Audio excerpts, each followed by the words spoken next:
heavy duty for decarbonisation, really because it's seen as a practical alternative to battery electric vehicles, because you can get better range and also the refuelling's quicker. There's been a range of demonstrators, so PEM fuel cell demonstrator buses have been on the road for a number of years. So there are bus demonstrators on the road currently in Aberdeen, Birmingham and London, co-funded by the Fuel Cells and Hydrogen joint venture. There are refuse trucks in Eindhoven, and there are larger trucks trials in planning in Belgium, France, Germany, so across Europe. And I think a local story which I've been following is that Brighton and Hove buses are planning to introduce 20 fuel cell buses into commercial operation over the next few years. Again, part funded by the European Commission and the UK Low Emissions Bus Scheme. Next slide.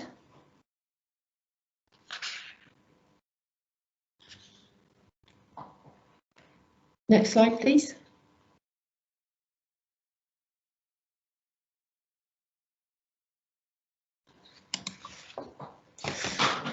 Oh, thank you very much. That's two ahead actually. If we could go one back. So I thought it would be useful to look at what the market needs were for decarbonised vehicles. So cost of ownership in this industry is absolutely key for operators. The market has pretty slim profit margins, so the influence of any changes in terms of vehicles and fueling, it's really important to think about the effect on cost of ownership. So the pie chart on the bottom left of this slide shows the current cost breakdown for a 44-tonne diesel Arctic. So you can see the green and the blue areas are by far the biggest costs. So this is fuel and AdBlue is the green one, and the blue is the driver. So if we're thinking about modifications that do anything to the fuel costs, for example, we really need to consider the effect that that might have on operators.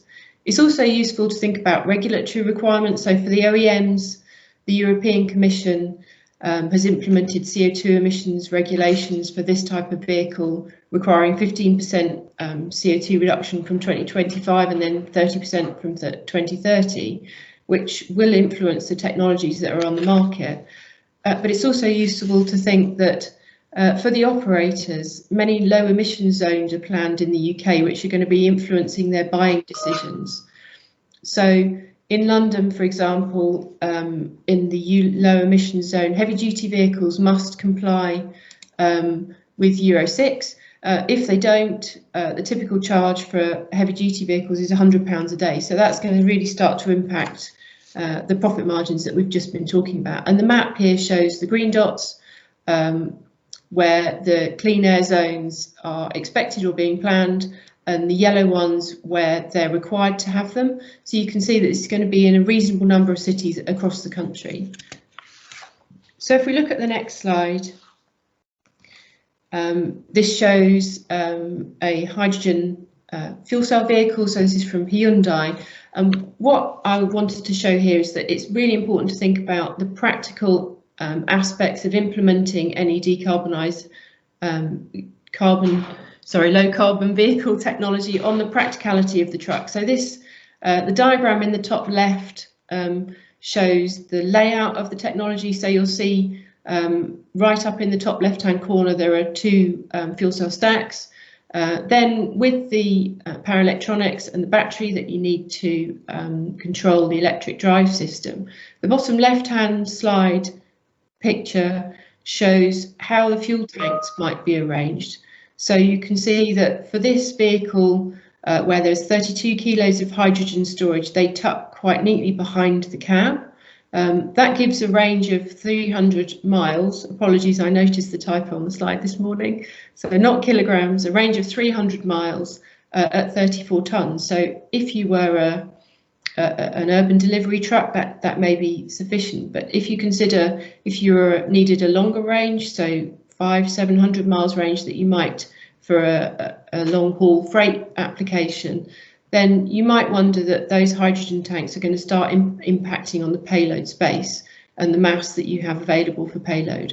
So the packaging of the powertrain and any energy storage components on the truck can really influence the available payload mass and volume, which in turn is potentially going to lead to the need for additional vehicles on the road. So it starts to impact on freight efficiency, which then affects your cost of ownership. So it's really important to consider how practical the technology is. If we go on to the next slide, you'll see that the operational requirements like range and payload depend very much on the vehicle type and duty cycle. So this diagram is from APC's recent roadmaps, which splits the heavy duty on and off-road vehicles in this case down into different types of duty cycles. So for example, the top row is showing urban services. So if we're thinking about, this is city centre delivery, for example, we've got a little Ocado van here delivering people shopping, where the focus really is on zero tailpipe but relatively lower power and potentially lower range, so lower amount of fuel storage needed. The middle row here shows long range and off-highway vehicles. Here the range is higher and the power output is higher, so the kind of technology that might be suitable for this kind of vehicles may well be different from the urban vehicles in the row above. And this is coming through in the market right now because there are battery electric vehicles available for the top row, but in the long range vehicles it's much more challenging because of the levels of energy storage that are needed. So if we go on to the next slide, we've had a look at practicality. So cost of ownership is absolutely key for operators in this field. But when we're thinking about considering our environmental objectives, it's really important to think about life cycle emissions. So we've been talking about the vehicle use, so the top box of this diagram. But when we're thinking about greenhouse gas emissions, it's really important to think about the fuel, so the well to tank aspects, so the production, processing and raw materials, but also the energy that you need to make the vehicle and then dispose of it at the end. I've added a note on the side of this slide that broader sustainability issues are always also important. So it's not just about greenhouse gas emissions. Cost of production is important. We've just talked about the economic interest, but competitiveness with fossil fuels, and then also the wider environmental impact. So energy and water security, employment provision, rural development, human health. There are a very wide range of factors that are important to consider when we're thinking about how we make low carbon vehicles and fuels work. So if we go on to the next slide, that shows just how important the fuel production pathway can be. So this graph shows life cycle emissions for a range of different 7.5 ton truck powertrain variants. So from left to right, we've got diesel. So the green bar here is the vehicle use, tank to wheels. The light blue bar is fuel production, dark blue is vehicle production, and then the very slim segment at the top is vehicle end of life. So you'll see for the fossil fuel variant, so diesel with a little bit of biofuel and CNG, the in-use tank to wheels proportion is really high. Then when we come along to the right hand side, you'll see we have the zero tailpipe emissions vehicles, but they still have significant life cycle emissions because of the fuel production. So if we think about hydrogen, the bar, so the second to last bar here shows a hydrogen fuel cell vehicle, and this is with steam methane reforming using carbon capture and storage. So without the carbon capture and storage, the life cycle emissions would be much higher than this. But then on the far right, this shows the reduction that you can then achieve if you're using electrolysis from renewable power sources. So hydrogen production is really important in terms of life cycle emissions. So if we go on to the next slide, this shows really the kind of supply chain aspects we need to be considering. So if we think about the main steps that are making up the well to tank pathway, so thank you very much to Element Energy for this nice diagram. This is from a recent presentation of theirs for a well to tank project for hydrogen for Zemo.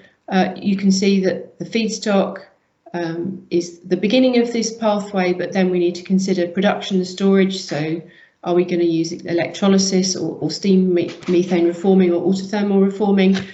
But then we also need to consider how we distribute it. Is it road tankered? Is it injected into the grid? How much purification is required? And then also the energy use in dispensing, so whether we're dispensing at 350 or 750 bar. So we need to consider all aspects of the supply chain to make sure that the hydrogen that we're using in transport really does give the potential to reduce greenhouse gas emissions. So next slide.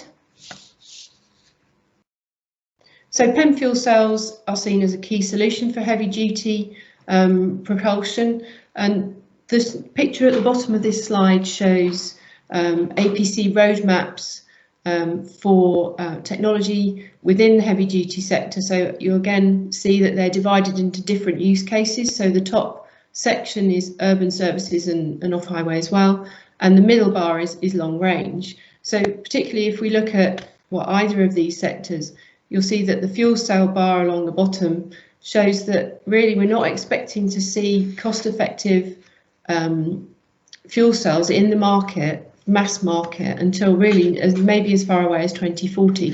So that could really, if you think back to the pie argument at the beginning, that's really a long time beyond the 9 years that we needed to make those carbon reductions by. So next slide.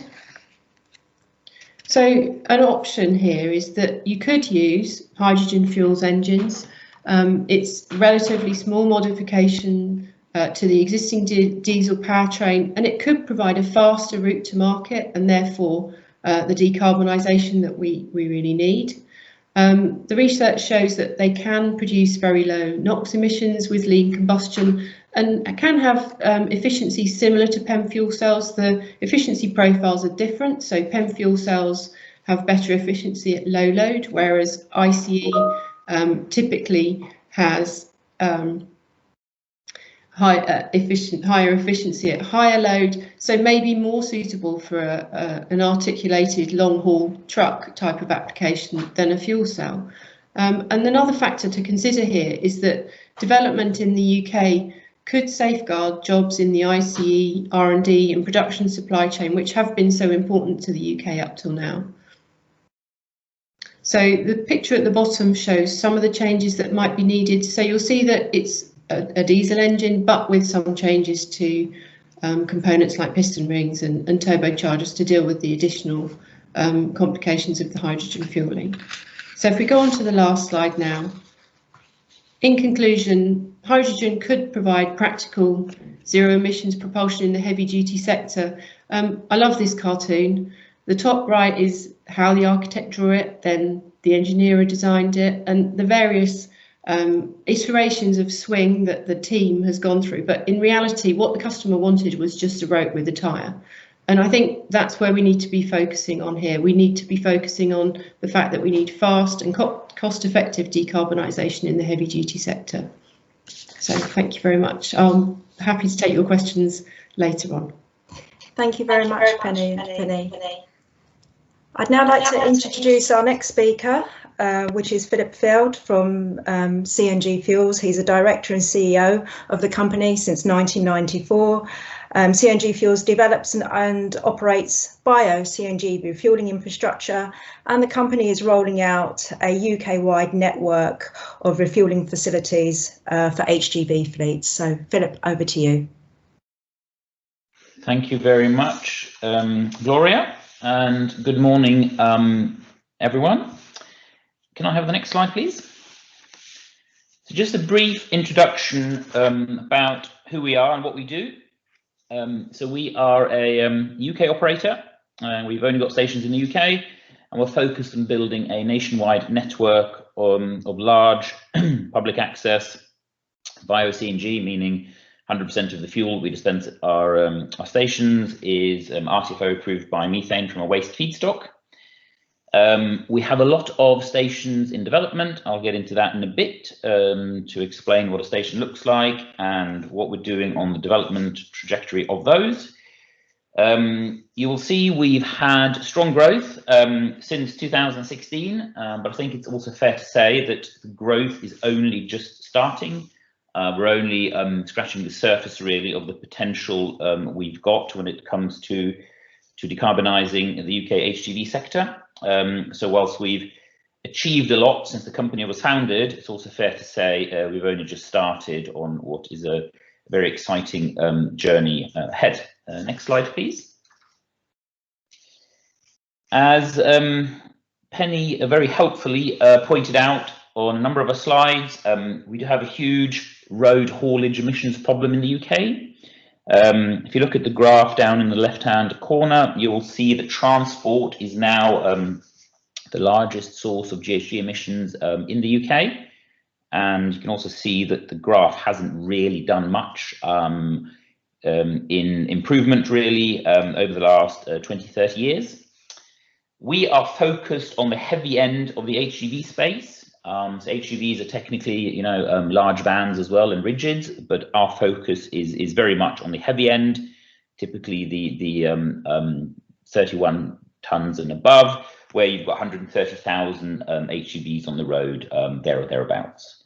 Whilst that's not a lot or a large percentage of the vehicles on the road, they do make up a very large proportion of the emissions, and they are challenging to decarbonise because it does require a radical shift away from how vehicles are run today and how vehicles are built today, because as of today there isn't enough renewable and sustainable biodiesel at high blends, so therefore you have to look for other solutions.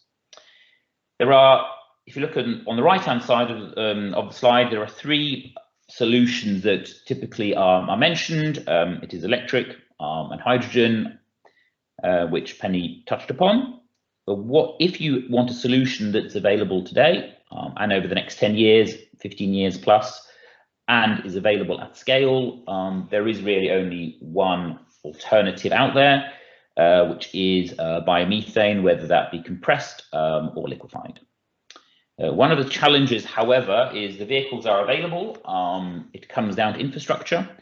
We ourselves are, to some extent, holding back our own growth. If we have more stations in key locations operational today, there would be a more rapid adoption rate seen amongst fleets compared to what we're seeing today.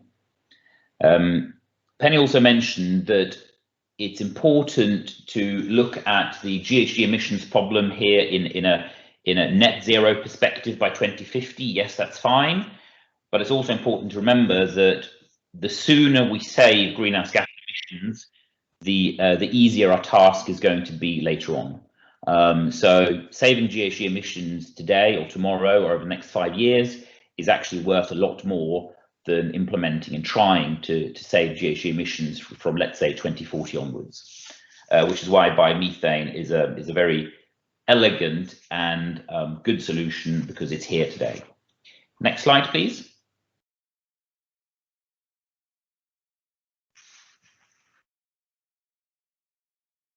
There we are, thank you.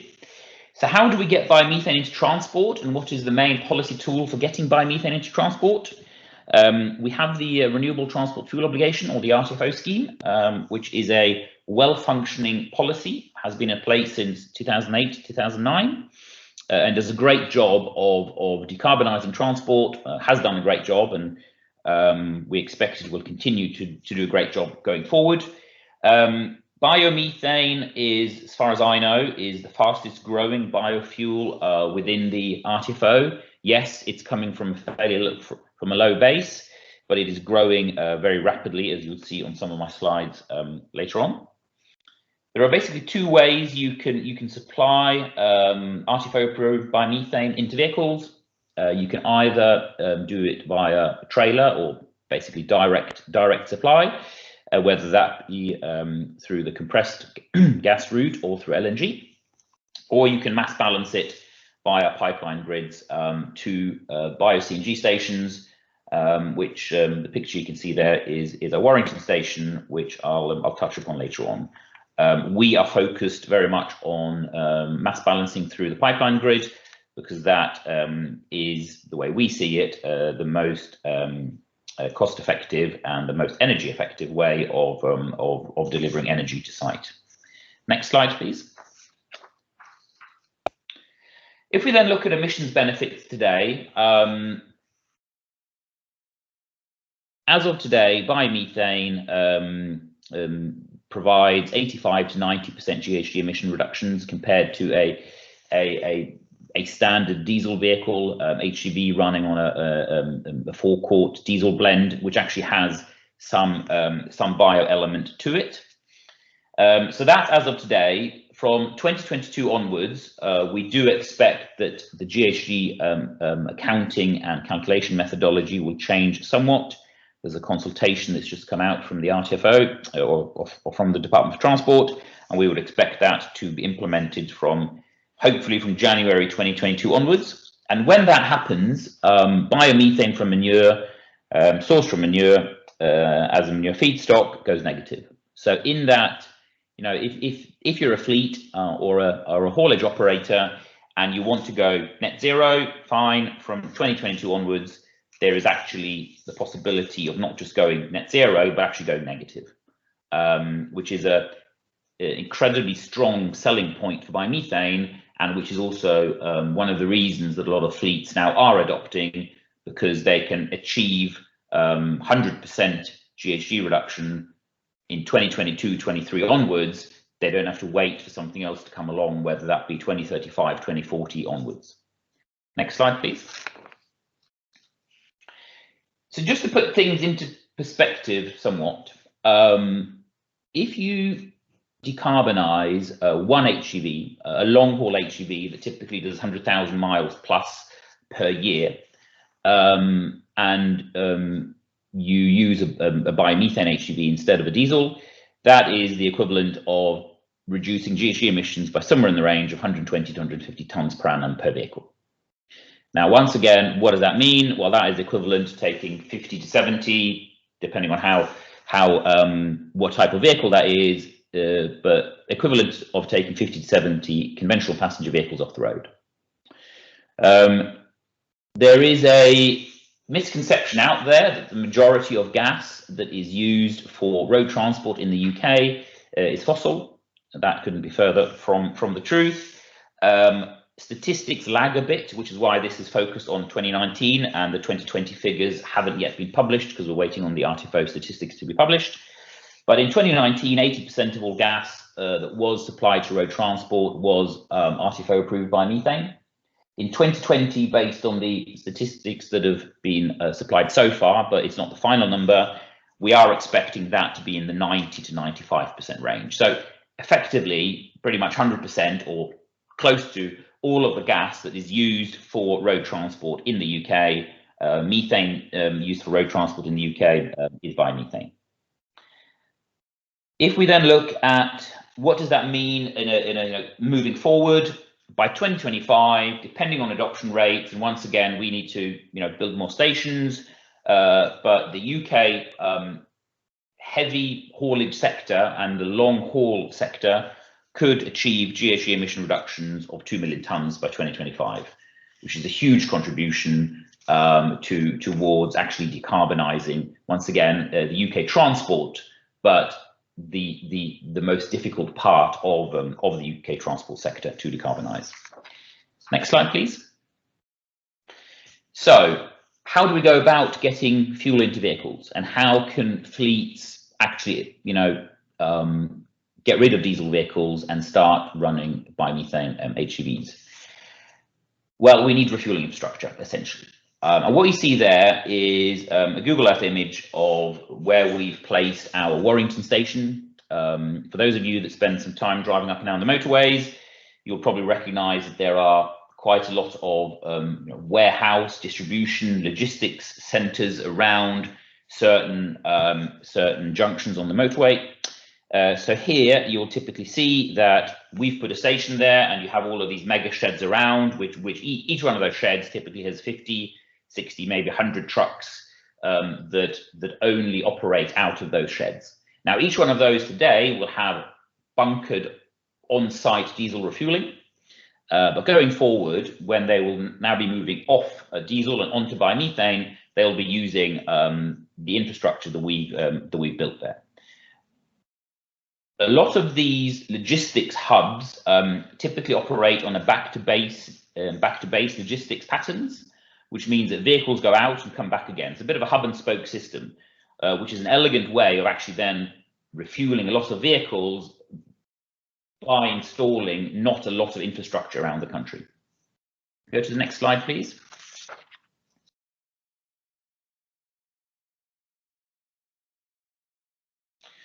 So what does a typical station look like? And I'm not going to go into details here. I know these slides will be sent around later on, but they are unmanned facilities.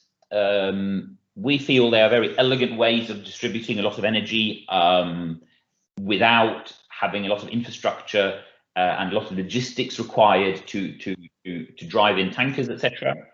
Now, one of these stations, although this is currently our largest one, but we are in the process now of building even larger ones, one of these stations can dispense the equivalent amount of diesel that would require one diesel tanker to be brought onto site every 6 hours. So a lot of diesel equivalent energy, if you want, is displaced by an unmanned facility that basically operates on demand, where compressors start up, draw in biomethane from the grid, which is then dispensed into vehicles on demand. When we then get a network of these around the country, of course, that means that then fleets can go further afield and are not necessarily constrained to where they are. So if we go to the next slide, please.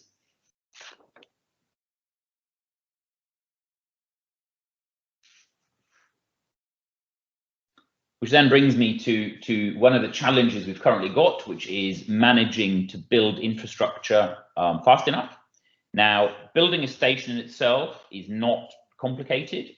It's known, proven technology. What is, however, hard in the UK is dealing with land.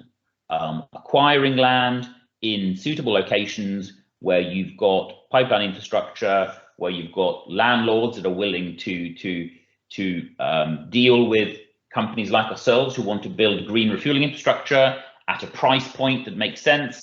All of these things have to come together.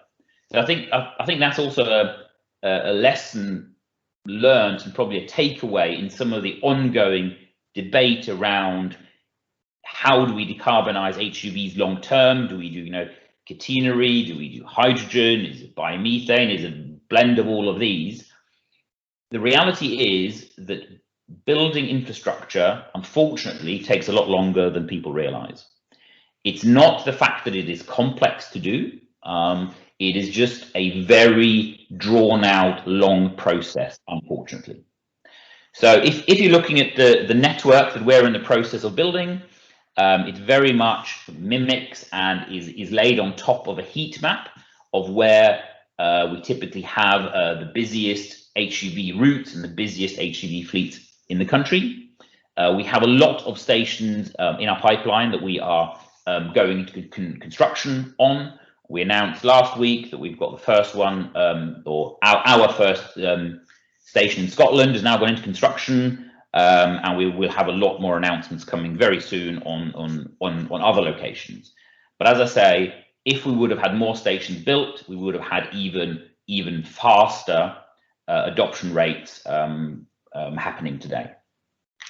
Next slide, please.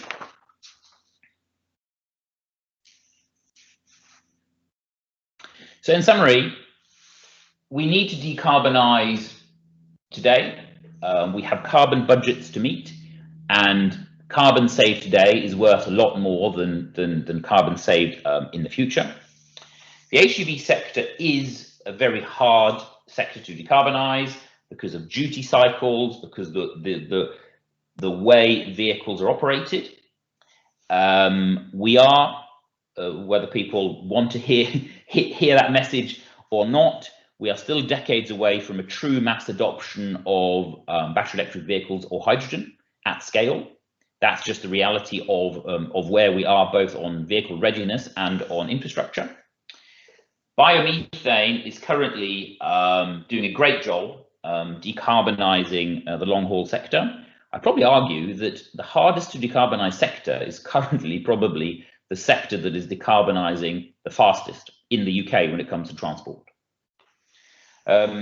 We are currently seeing 85 to 90% GHG savings from biomethane.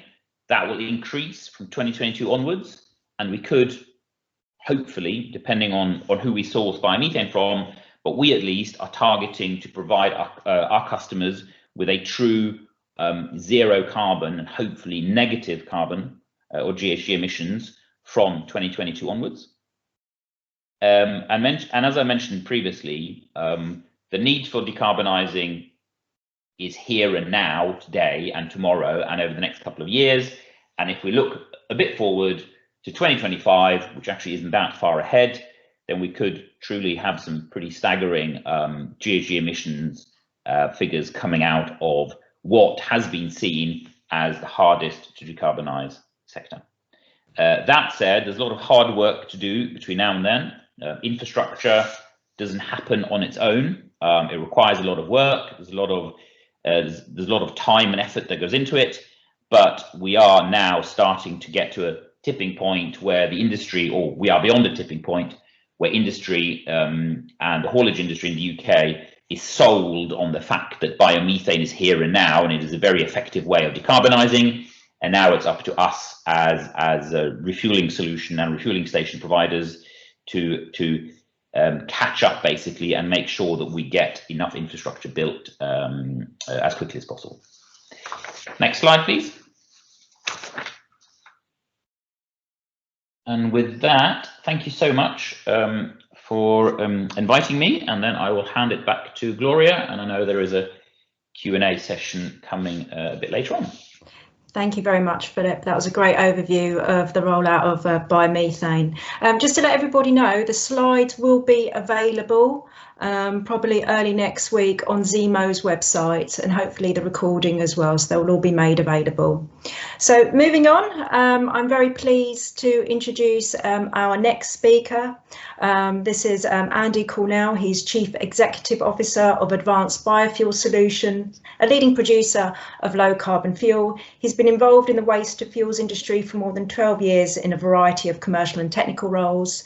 And he was going to be talking about BioSNG and biohydrogen. Over to you, Andy. Thanks very much, Gloria. So I'll start with just a brief introduction to ABSL. So broadly, we're a company that's focused on converting waste and biomass residues into advanced biofuels, with particular focus on gaseous fuels, on biomethane at the moment and biohydrogen, using a technology we refer to as rad gas. And I think the key points about rad gas are we see it as very efficient. So we convert around 85% of the energy in the feedstocks into a syngas that can then be converted into a final fuel. And the other really key point about the process is that it's reliable. So most of the work we're spending at the moment in a variety of firms are making sure that we can achieve high uptimes on the plant in order to deliver reliable operation to users of the technology. Next slide, please.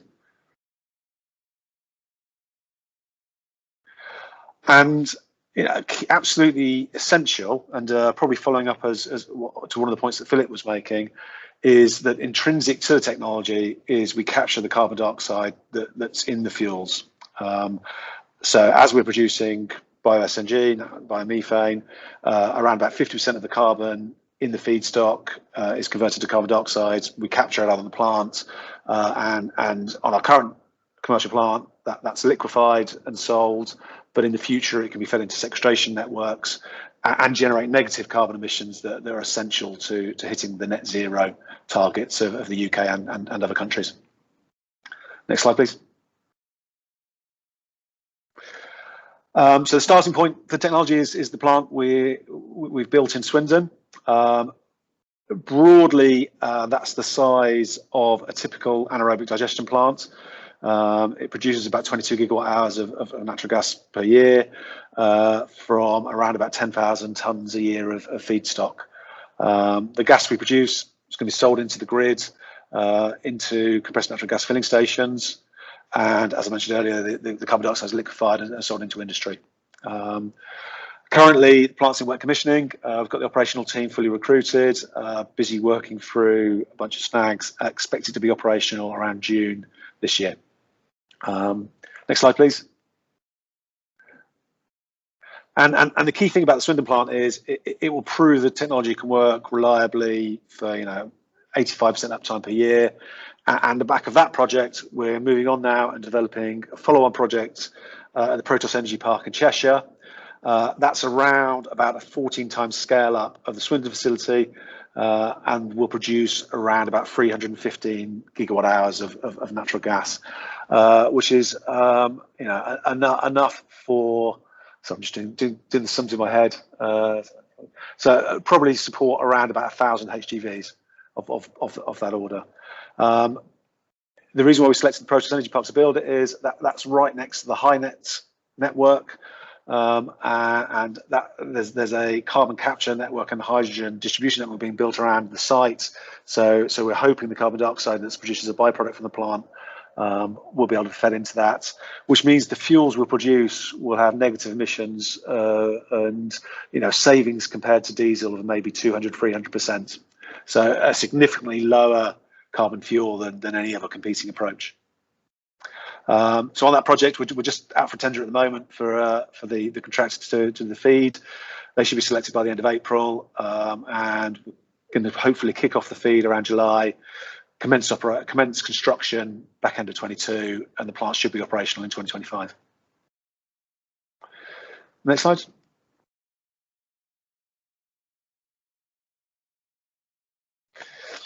So I'll talk about the process briefly. Some people will have seen this many times before, and I've done other presentations. I guess it'll be new to others. I'll try to treat it quite lightly. The process we use is a thermal process. So we take the feedstock and effectively we partially burn it. In a process called gasification. So we inject oxygen into the feedstock, which converts it into what's referred to as a synthesis gas. The kind of feedstocks we like to treat are dry hydrocarbon feedstocks, and there's a bunch of them listed there. The primary focus is on refuse dry fuel, so municipal household waste or commercial waste that's been dried, shredded, had recyclers removed. That's our primary focus because there's a large supply of that in the UK. So we convert it to a gas through partial oxidation.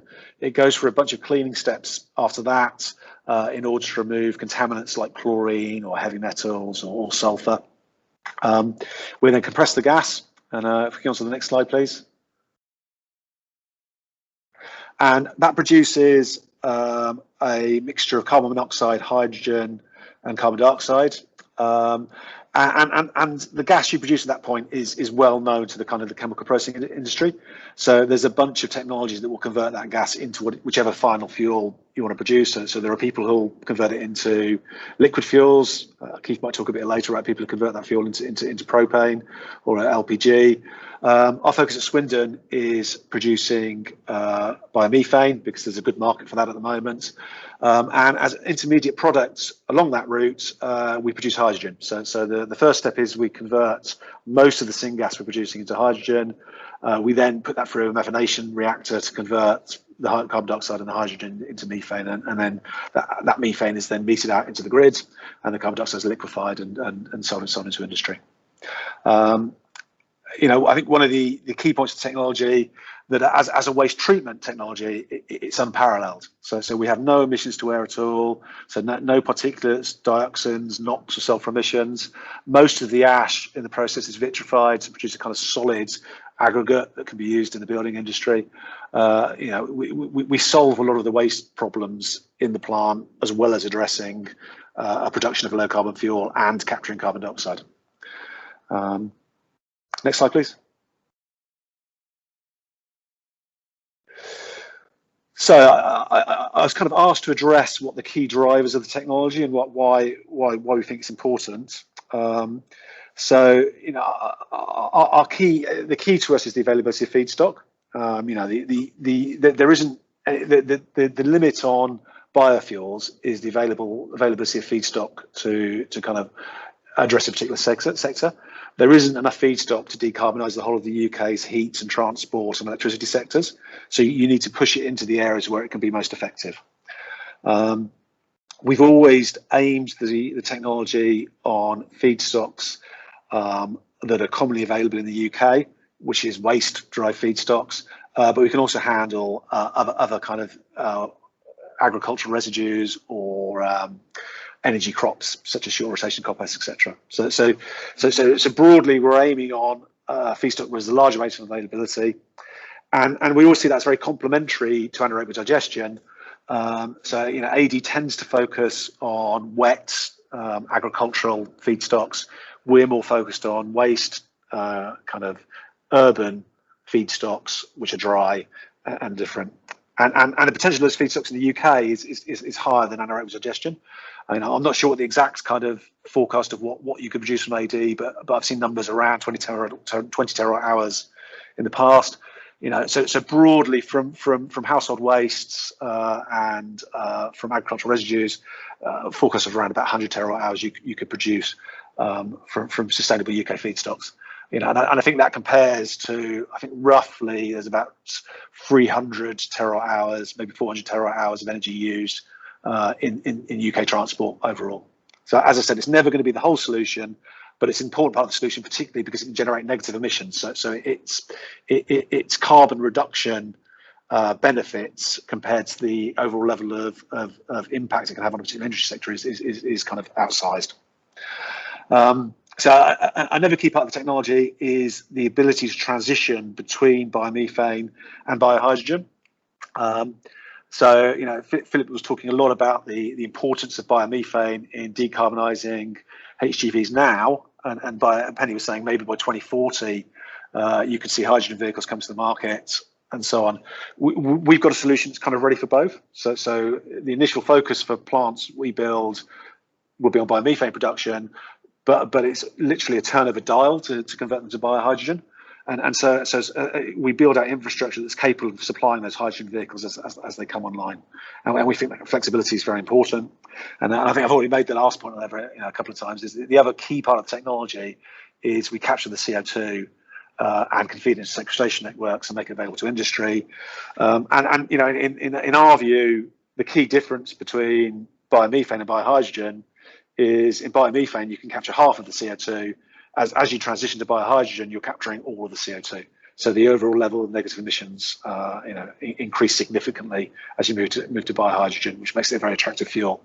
That's on top of the advantage you get from that Penny was talking about, that hydrogen is a more efficient fuel if you're using it in fuel cell electric vehicles. Next slide, please. So this is my kind of conceptual slide. I was asked to talk about acceleration and what's holding us back and where the problems are in the decarbonisation of transport. And this sort of circle is talking about the various elements we need to put in to develop one of our projects. So at the top, you've got the funding issue, which you need to find somebody who's willing to put up 100 million plus of investment to be able to develop a plant like the Protos plant. They're not going to invest unless they can see a reliable technology that they believe is going to perform. That links into that contractor box about that means you need contractors who are willing to underwrite and offer appropriate guarantees for the technology. And in order to save the funders to invest, they need to be able to see there's a very reliable revenue stream for the plant in order to be persuaded that their money, that it's going to get repaid and equity is going to get a suitable return. And then the final kind of box down there is you need an incentive, and this is absolutely key. We're competing with fossil fuels that have been being produced for 50, 60, 100 years, and we're bringing something new to market that's got to compete with something which I joke about comes out free from the ground, but has a very established supply chain and on both sides, both users and so on, and bridging all of those kind of issues is a long-term challenge. I think Philip talked about this in a while. So the plant we want to develop in Protos will have a 25-year life, and in order to fund it, we need to see revenue stretching out probably at least 15 years and preferably 25 years, and that means everybody needs to make long-term commitments into the kind of technology we're talking about. And in transport, people aren't used to doing that. Typically, I think people look for maybe 8 to 10 year investment life cycles. Because that's the lifetime of the vehicles, and I guess the the thing I was trying to communicate and get across to people, in order to transition from where we are at the moment, which is predominantly fossil-based diesel HGV sector, to something that is low carbon, will take long-term commitments from almost everybody involved. So you need the vehicle owners and operators to understand that transition. They can't just sit there and go, we want a solution that's going to save us money in the next couple of years. They need to be thinking 5 to 10 years ahead or further.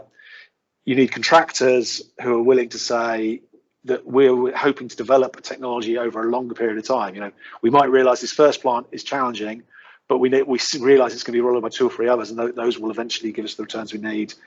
You need people like us who are developing the technology and willing to make, you know, the investment in getting things like the Swindon plant operating in order to prove out the technology, and then start investing in the future plants.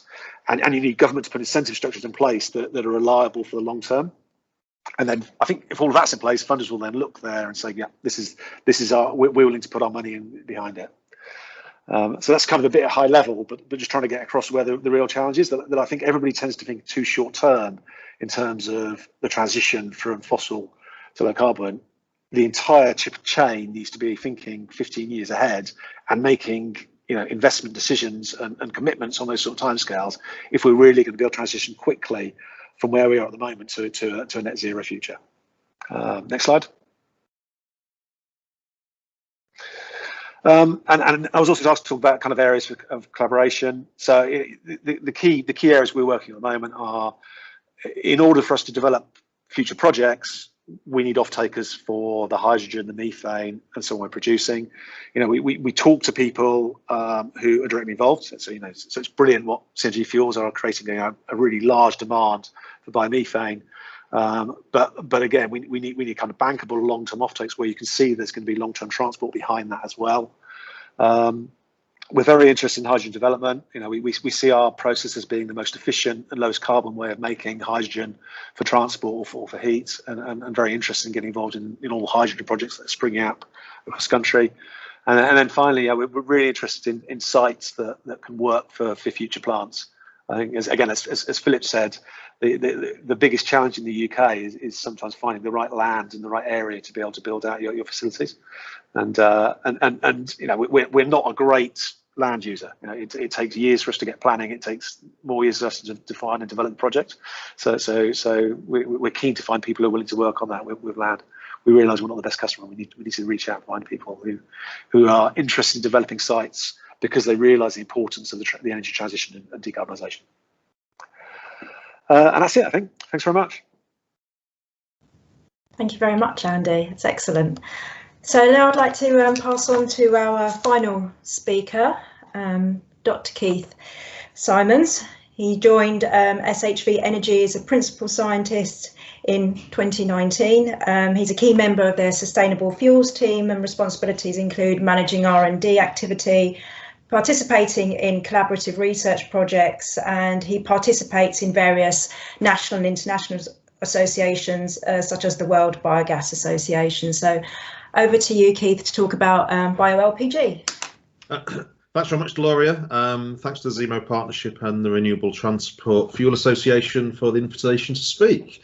Today I'm going to talk about renewable propane, or bio-LPG as we also call it, and talk a little bit about production routes and also a few applications, but just the applications in the transportation sector. There's many applications, of course. Next slide, please. A little bit about SHV, or Steenholens Handeld Vereniging, if you want to crucify the Dutch language. We were established in 1896. We were originally coal traders and then transitioned and then diversified. You may recognise a few of those other companies in there, all part of SHV Holdings. And some might say that SHV Energy is the best business in all of the SHV Holdings group, but I couldn't possibly comment on that. We're known by our brand names in various different countries, not by SHV, and in the UK we're known as Caligas. So I'll give a little bit of a presentation in terms of Caligas. Next slide, please. So Caligas, established in 1935. And then apparently nothing happened in this slide until 1967, when we were awarded the Royal Warrant by Her Majesty the Queen, to whom we supply LPG to the Royal Estates. Nothing then happened until 2018, when we first delivered bio-LPG into the UK and elsewhere within SHV Energy and other European businesses. And on the back of that, we've made the pledge that by 2040, or around about the time I retire, that 100% of our renewable energy will be from sustainable and renewable energy sources. So Cala, it's the leading supplier of LPG in the UK, nearly 200,000 customers, and you will see the cylinders. You may use them for barbecue gas, or if you're off-grid, for heating, and many other applications. That's backed by two of the largest of Europe's LPG storage terminals, and over 1,000 delivery vehicles. So we can move safely an energy dense carrier to satisfy multiple needs. And so far we've delivered over 58,000 tonnes of bio-LPG into the UK alone, saving over 86,000 tonnes of CO2. Next slide, please. So what is bio-LPG? Bio-LPG, or propane, is chemically identical. Propane and biopropane chemically identical to each other, so they have exactly the same performance characteristics, even though they come from different sources. Fossil LPG, of course, was the action of sun and water and carbon dioxide in the atmosphere in fossilization to make a fuel. The difference with bio-LPG is only a couple of years old. Until recently, it was vegetable or animal fat in its origin. Because it's chemically identical, it has the same performance. It's a drop-in solution, so it can be used in an identical manner, the only difference being the feedstock and production process. And of course, with bio-LPG, depending on the feedstock, you can reduce your greenhouse gas emissions by up to 80%. That's in the production process. Of course, the CO2 coming out of the tailpipe is identical in the same way as it would be with biomethane, but the upstream process is what makes the difference. Next slide, please. So, how is the majority of our bio-LPG currently made? It's a byproduct from hydrotreating vegetable oils. So for those of you that want to know the chemistry, when you hydrotreat triglyceride, which is found in vegetable oils or animal fats, then propane is liberated. In the same way that first generation biodiesel, it's glycerol. When you hydrotreat, it's biopropane. And about 5% of propane comes from that process. You'll come across this with multiple names, whether it's HVO, HEFA, different routes. And 3 of the 4 speakers from last week's session were actually talking about this process. Of course, they were mainly focused on renewable diesel, sustainable aviation fuel. So bio-LPG will always be the byproduct from that process. Next slide, please. In terms of availability, of course, at the moment, the bio-LPG will come on the growth of making renewable diesel and sustainable aviation fuel. Of course, we heard alternatives for renewable diesel for especially the HGV sector, but those renewable diesel will remain for a long time one of the decarbonisation pathways for the HGV sector, those difficult to decarbonise areas, and LPG will always be a byproduct of that process, and the same for making sustainable aviation fuels. So here's 2 different growth scenarios for HVO HEFA, and pessimistic is by 2025 12 million tonnes, more optimistic 20 million tonnes. New facilities are coming on stream, being announced. Some are being mothballed, some are going to production. So there'll be somewhere between 500,000 and 1 million tonnes of LPG coming to market. Huge growth in the US, and huge growth coming from co-processing as well. So not dedicated greenfield sites, but either retrofit or blending renewable feedstock into a traditional refinery. So there is huge growth. Next slide. Of course, one of the challenges there is that propane is the byproduct from the process. So the main drivers are to make sustainable aviation fuel, to make renewable diesel. So at SHV Energy, we're also looking at different routes to make LPG, and this is probably how we see the future. So on the right hand side, although we talk about decarbonisation, we shouldn't talk about decarbonisation, we should talk about defossilization, because that's the challenge, is increasing the amount of CO2 in the atmosphere.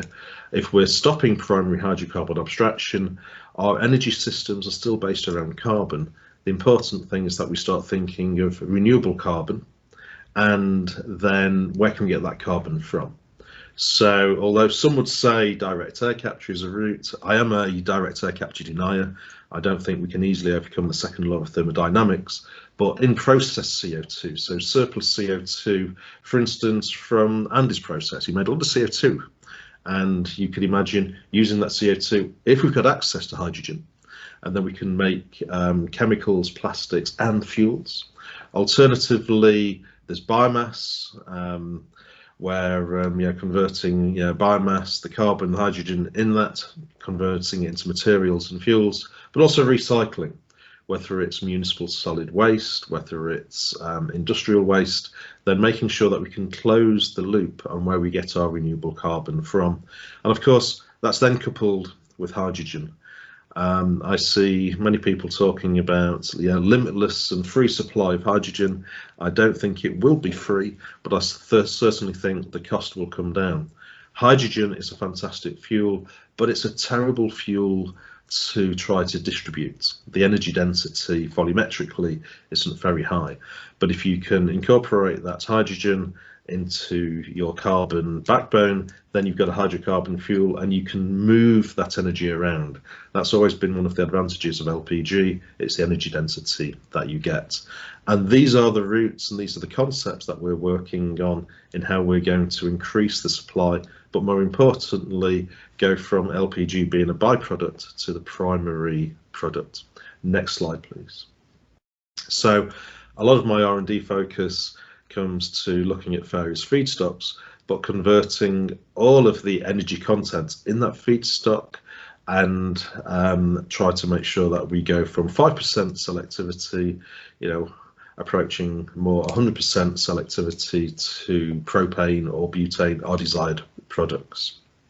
Next slide, please. One thing is it's not just Caligas, it's not just SHV Energy that are looking at this. The entire sector has decided that by 2050, I think some of the other sector goals are that the future will be renewable and sustainable LPG. So different pathways are being explored. I always say, probably only half joking, that for 100 years scientists have tried not to make LPG.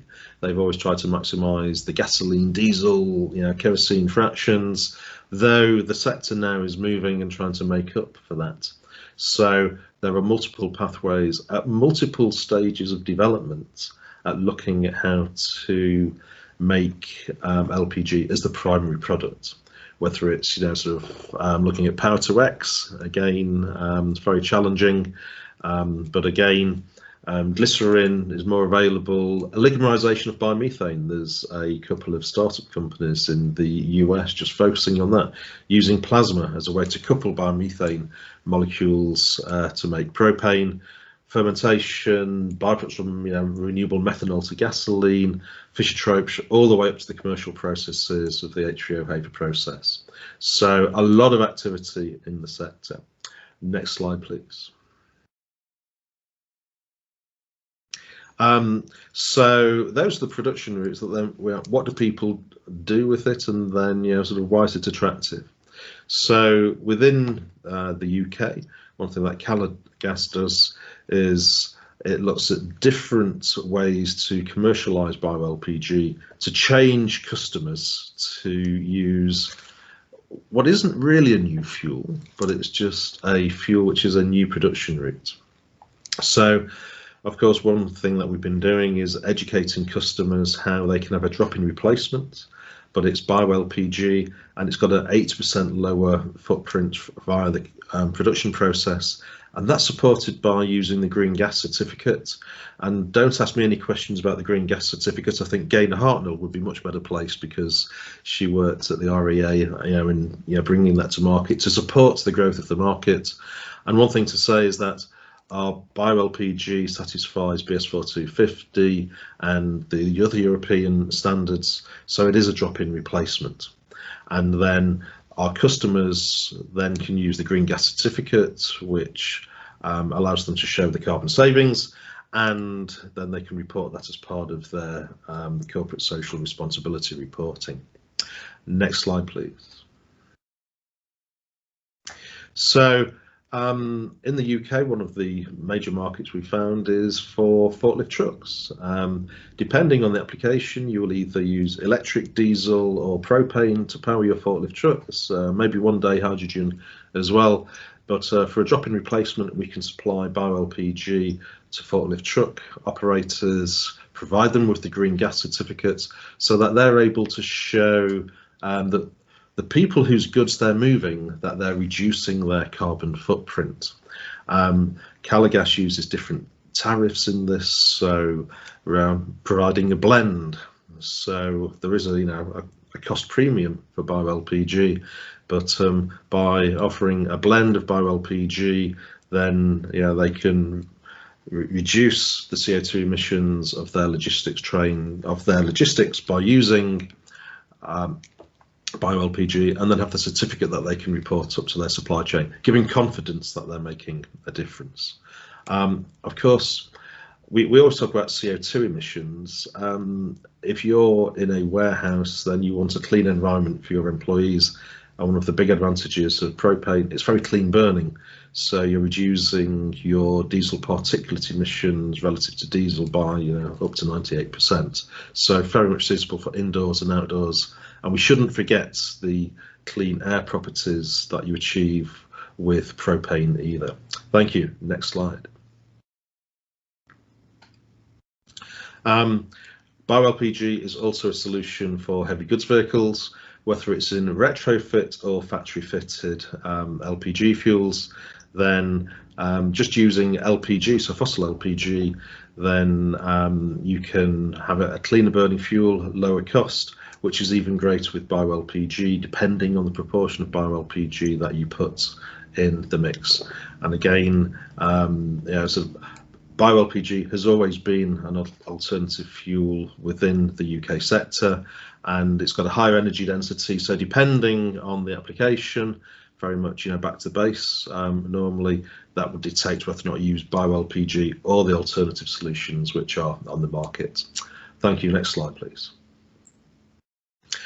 But we're also looking at new sectors which are very difficult to decarbonise. So one cooperation that we've had with G-Volution has been looking at putting bio-LPG into the diesel train sets.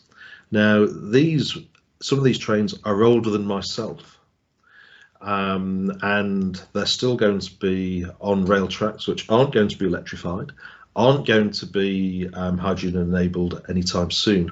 But the advantage of these older vehicles is actually quite easy to retrofit them. The electronics, the control systems are very simple, so it's very easy to put a LPG tank onto the train and then achieve not only with bio-LPG a renewable fuel, but also improve the air quality. You really don't want to be in a train station which has got a enclosed when you've got a diesel engine spewing out lots of particulate emissions. So really cleaning things up and then tackling those difficult to decarbonise areas. And next slide, please.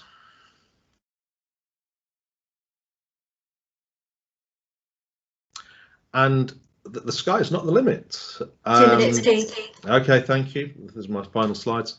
But I don't know if you know about the UK space programme that we have, but up in Sutherland in Scotland, they are developing a space programme that will be powered by propane.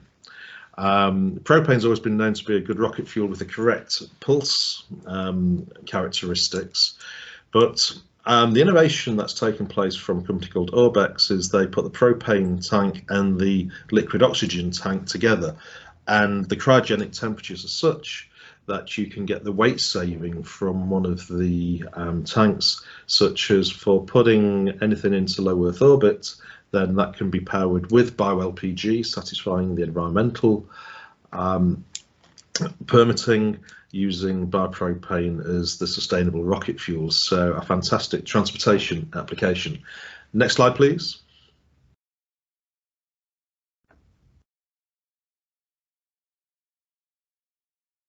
I can't see it yet. Okay, so just in summary, bio-LPG, it's renewable, sustainable and energy efficient. It's chemically identical to LPG, so it can be used as a drop-in replacement, compatible with all the existing LPG equipment, whether it's the seals, it's the pumps, it's all of the safety training, and can be renewable when used with different waste feedstocks. And because it's chemically identical, there's no performance difference. And so you'll know Calla. Please contact us in the future if you want to know more about bio-LPG and use that as an option for yourself. Thank you. Thank you so much, Keith. I'd like to invite all the speakers back now so we can have the panel discussion.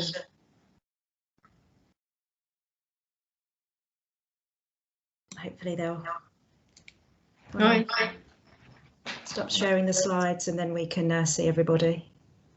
Excellent. Right, thank you very much, everybody. So we've got some questions from the audience, but I'm just going to kick off with two questions just to get us going.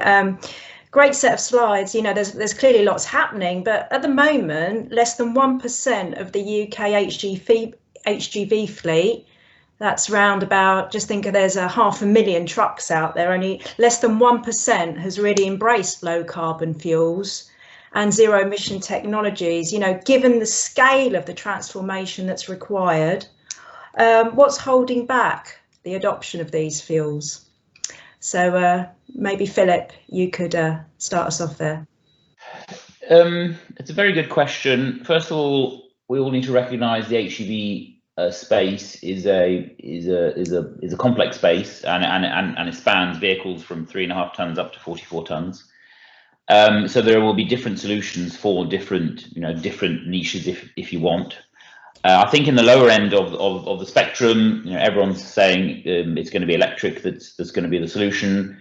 The reality is that those vehicles are expensive. Charging infrastructure is not easy. So I just think that is a something that will hopefully correct itself over time. But where, as of today, it is a difficult prospect to decarbonise that one, because it's just not economical to do without a lot of grants. If you look at the heavy end of the spectrum, I would say you're probably now at between 1% and 2% penetration rate on HGVs, or at least by the end of this year, and that is really picking up pace. But as I said in my presentation, it's about infrastructure. We need to build more stations. We're getting on with that. If we fast forward to 2023, we'll have 15-20 stations built by then, at which point in time you will see mass adoption occur, not just in some of the hotspots where we've got stations today, but in Scotland, the southwest, southeast, Wales, etc., etc. So it is a very hard sector to decarbonise, but there are going to be different solutions for different parts of the HGV space, and they are going to move, I think, at different pace going forward. Thank you. Penny? Hi, Gloria. I think if thinking particularly about hydrogen, there's two. There's the supply chain for the hydrogen, that Philip's just talked about, but which is, I think, much more difficult than CNG. But then also for hydrogen, it's about the vehicle availability. So in terms of commercially available solutions for heavy duty trucks, they don't exist right now. There are trials, but they're not ready yet. So I think there is work to do there to really bring that to market. Excellent, thank you. Keith? From our perspective, what the customers want is a drop-in replacement. They don't want to make any changes. So, of course, we've been building our infrastructure in the UK since 1935. Then the decision is what sort of vehicle would the operator go for, or would they retrofit? So, but taking away the challenge so people can use their existing assets, there's no magic solution. There's no silver bullet. Depending on your mode of use, there's different solutions out there. But people don't really want to change. They just want fuel efficiency and as low a cost as possible. And maybe for reporting, then they will want a greener solution so that they can have a license to operate for the supermarkets, for instance, in logistics and supply. Okay, great. Andy? Yeah, I think following what Keith said, I mean, why should people change? So, you know, there's no real drivers for people to transition apart from the fact they want to move to net zero, but no one's going to do that unless it's either economically in their interest or economically neutral and they've got some corporate policy to push it. And there isn't really anything driving anybody who operates a HGV to move. I mean, I think I'd be interested for Philip. I think the main driver for people moving to CNG is the fact that it pays back relatively quickly rather than the decarbonisation driver, or the two are linked. So I think unless the government puts something in place saying people you must transition by this date, or puts a significant grant system in place, you're not going to see any real progress.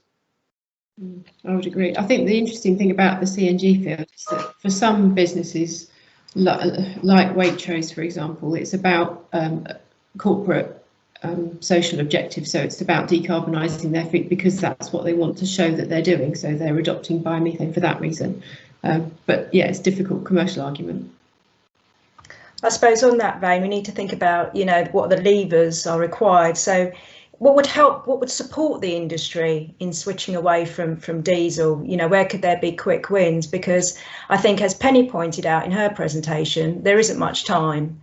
And given that, so that some of these technologies could take, you know, 15 years until they're cost effective, you know, what can help, you know, the industry at this moment in time? Andy, if you want. So it's carrot and stick, isn't it? So either we make the lower carbon vehicles cheaper than the diesel vehicles, or we make the diesel vehicles much more expensive so that people move, or we put a ban in place to say you can no longer sell diesel vehicles after XYZ period of time. I mean, those are the only things that are going to kind of force change. But none of them are very attractive to government, because all of them will involve people saying, well, it's going to be higher cost to consumers, and that's why this sector isn't moving very quickly. So I think the only other thing I'll add on top of that is what I do think is that people make the perfect the enemy of the best. So I think there's a lot that could be done now through decarbonising, through moving to higher blends of biodiesel, through transitioning to compressed natural gas more quickly, and so on. But there tends to be some reticence on the part of policymakers to encourage those kinds of activities, because they think, oh, it should only be hydrogen, or it should only be electric, and we just need to wait 20 years for that perfect solution to be. And that's patently nonsense, because if you can make 10% decarbonisation doing something over the next 10 years, that's a lot better than doing nothing for the next 10 years. So I think that's part of the problem too. I think that was echoed in our last webinars as well. Philip, do you have any thoughts? Yeah, so I agree with Andy to say, you know, for many HGVs, we're not going to see much change over the next 10 years. In the heavy end of the spectrum, there is currently a solution that is being adopted, and it's economical. I think one of the key elements here is people have to remember that a typical haulage operator has a profit margin of between 3 to 5%. They cannot afford to go green and lose money. It's not going to happen. It's just it will put them out of business, and no one's going to do that. So therefore, you need an economical solution that also means that they don't have to change how they operate their vehicle today. So you need something that can operate on the same duty cycles, that can have the same range, can pull the same weights, and that's where biomethane is here and now. Now, we've seen a change in the last 12 months where I would say in the past, yes, Penny's right, the likes of Waitrose and John Lewis Partnership, etc., had, you know, particular corporate drivers for decarbonising. But what we've seen in the last 12 months is the majority of our new customers coming on board now are now being pushed to go green because they have no choice. One, it is because they are losing contracts if they can't provide a green solution, or their owners or the boardroom or someone else is basically telling them you have to go green because we've now decided we're going to cut our emissions by 50% by 2025, or we're going to be net zero by 2030. So there's a strong green pull now, but that is only in the heavy end of the spectrum because there's a solution there today, which is why, interestingly enough, the segment that has been always seen as the hardest to decarbonize is the one that's going to be decarbonized, have the most progress over the next 5 years, because it's economical and because there is a lot of biomethane and biomethane feedstocks that could be used for biomethane or BioSNG that Andy's doing. And with infrastructure in place, that's going to happen, I think, more rapidly than the lighter end of the spectrum. Thank you. Penny?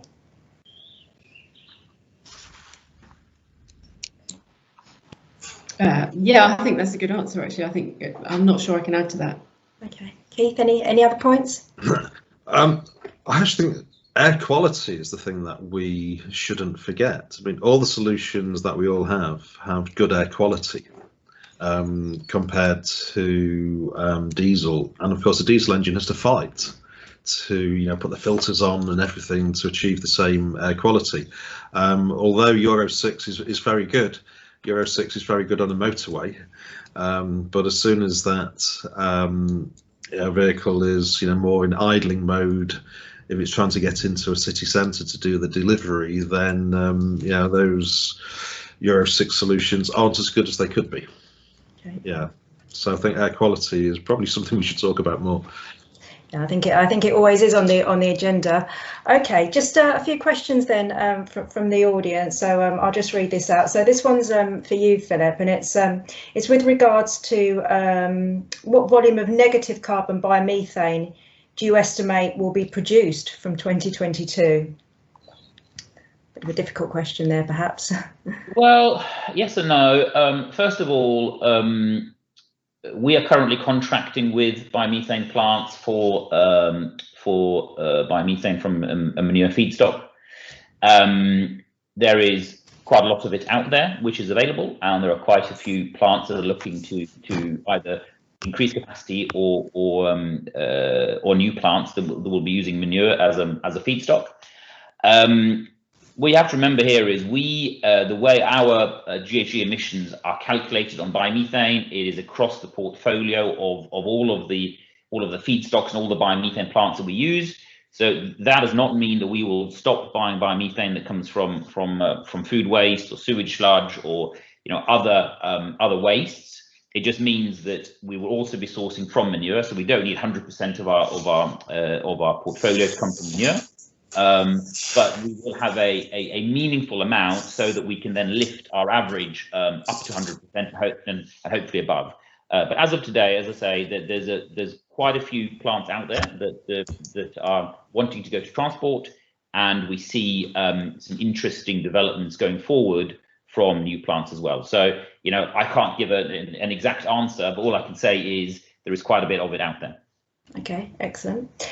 Question for Keith. Cala has reduced the number of LPG refueling stations in the country, and this has not helped confidence in the sector, as somebody has suggested in the chat. Do you have any comment on this? Because obviously infrastructure is going to be quite critical for the operator. Sorry, LNG. Sorry, LNG, yeah, not LNG. LPG. Sorry, LNG stations. So that was a commercial decision that it's the public stations we've withdrawn from, and for commercially we just see back to base as being more suitable. Okay. There's lots of questions, as you'd anticipate, Penny, about hydrogen fuel cells, and a reoccurring question that comes up is about the energy density of hydrogen, its calorific value, and the challenges that you have, especially with 44-ton truck and the spacing. I mean, do you see this sort of like this issue being overcome, or is it going to be something that the industry is going to have to kind of deal with, or is it sort of like hopefully there'll be some R&D intervention that will improve the ability to sort of store and transport hydrogen? Yeah, I mean, I think it's true. There's, that's a factor about hydrogen, that its volumetric energy density is lower. And so I think when you're using it, there is always a challenge around how do you store it. And so I think that's entirely true.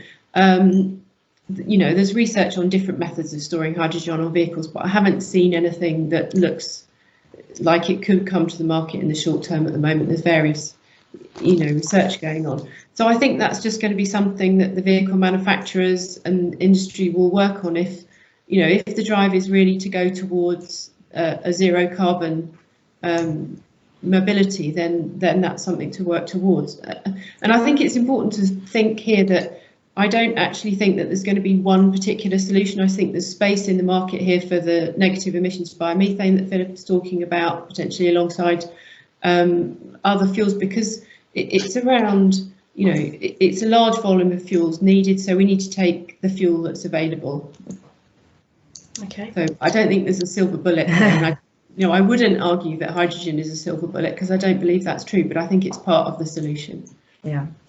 Possibly a question for Andy and Philip, and it's with regards to the RTFO. And it's if there should be sort of like a specific obligation that's related to HGVs, so that we could get more low carbon fuel into that sector. As at the moment, our targets are very much focused on the retail market. Is there something that could be done specifically, for HGVs under the RTFO? In an ideal world, yes, but we don't live in an ideal world, and I don't think there's any appetite within the DfT to single out a particular sector. So if we're being realistic here, I don't see that happening. I'd like to lobby for it, and I'd like to propose it, because I think that's an elegant way of doing it, but I don't think that's realistic. So if we recognise that it won't happen, then what we do need to do here, I think, is as the RTFO is now, the DfT are now consulting on increasing the blending obligation of the RTFO. I personally feel that increase they're proposing, which is 2.5% increase, is not terribly ambitious. And I think we need to make sure going forward that there is enough room in the RTFO for the likes of biomethane, BioSNG, and other particularly high blend biofuels to grow. So my concern here is that biomethane becomes a great success in the HGV sector, and potentially over time actually starts to hit a ceiling, if you want, in the RTFO. Now I hope that's going to be rectified if it does happen, but I think that's probably more realistic. That we just need to make sure that the overall target within the RTFO is at such a level that it does encourage and it creates a sufficient shortness, if you want, in the market. So I agree with everything Philip said in the second part. I disagree that we should try and use the RTFO to achieve sector-specific aims. I think it's an obligation over the whole of the transport industry, mainly funded by car drivers, and I think focusing on giving particular support to particular sectors is wrong, and I think it's too blunt an instrument to be able to do that before. I think the key issue is if you want trucks to decarbonise, the DfT have the levers to say from a particular date there are no, they have to achieve these particular savings, and that's the correct lever to apply to the HGV sector. And you don't have to be specific about technology or how they do it, but just say by 2040 you have to be 80% lower than you are now, and then the market will find a solution. Okay, thank you. So one final question, and this is for Penny. Is there any scope for an OEM product to run on a hydrogen methane blend to improve the present viability of hydrogen? Oh, sure. Yeah, so I answered the question in the chat line, but yes, definitely. So, I mean, hydrogen methane vehicles have been trialled in the past. There's been quite a lot of bus trials in the 2000s, around 2010, as a way of decarbonising. So typically they're running about 20% hydrogen, 80% methane blends, and also Cadent are looking at this as a way of decarbonising the gas grid. So, you know, technically around 20 to 30% hydrogen blend CNG vehicles, you know, the evidence shows that the engines run fine. There's some changes to the emissions, but they're okay. It's about the whole compatibility of the vehicle with hydrogen for a CNG vehicle in terms of the tank and the fueling system, and then also the refueling stations that are perhaps one of the practical barriers to this. So that's something I think that would need work before we were able to adopt this more widely. Okay, excellent. Well, we're approaching midday, everybody, so thank you very much for participating in the panel discussion, a great set of presentations, and thank you everybody for attending today. As we've mentioned earlier, the slides from all the presenters will be available early next week on Zemo's website. Just like to make you aware that the RTFA and Zemo will be running one final webinar in our series tomorrow on sustainable aviation fuels, and that's running at the same time from 10:30 till 12 o'clock. So thanks again, everybody, and have a great day. Thank you. Thanks. Bye-bye. Thanks. Thank you, Gloria.